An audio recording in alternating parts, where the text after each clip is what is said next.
Nouvelle constitution, dans ses nombreuses innovations, cette fois-ci, nous nous intéressons à la couverture santé universelle, qui est l'une des nombreuses innovations et qui marque aussi les esprits par rapport à ce que le constituant de 2024 a proposé. On ne cessera pas de le dire, c'est que le projet de nouvelle constitution, pour moi, c'est le réceptacle, en quelque sorte, notamment de toutes les préoccupations de la population guinéenne. Et avec notamment ces préoccupations, le constituant a pensé proposer des solutions. Vous le savez, la question de la santé est une épineuse question face à laquelle également l'État est en train de chercher des solutions.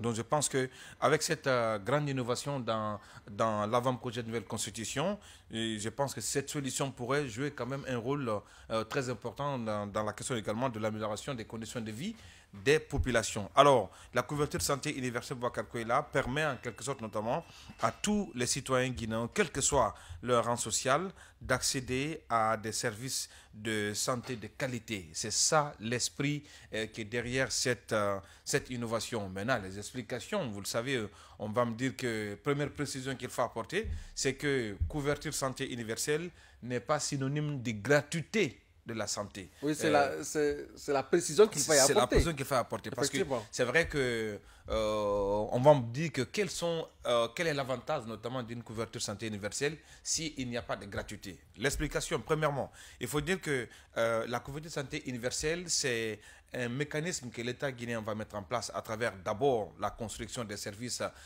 et des structures de santé au niveau communautaire jusque dans les zones urbaines.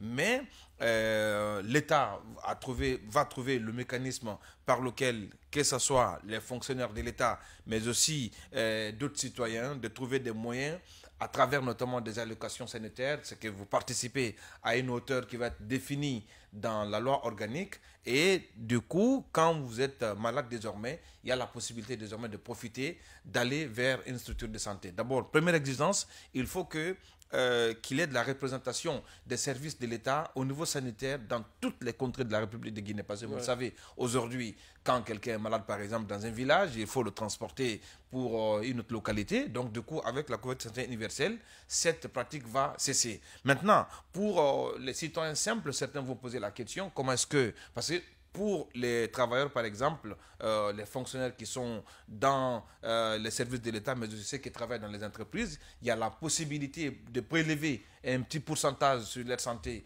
mensuellement qui va être reversé au niveau notamment des caisses de droits comme ça. Quand la personne est malade ou sa famille, il y a la possibilité d'aller profiter de l'affaire des soins avec notamment une contribution forfaitaire. Maintenant, par exemple... Oui, c'est le cas, par exemple, des fonctionnaires aujourd'hui.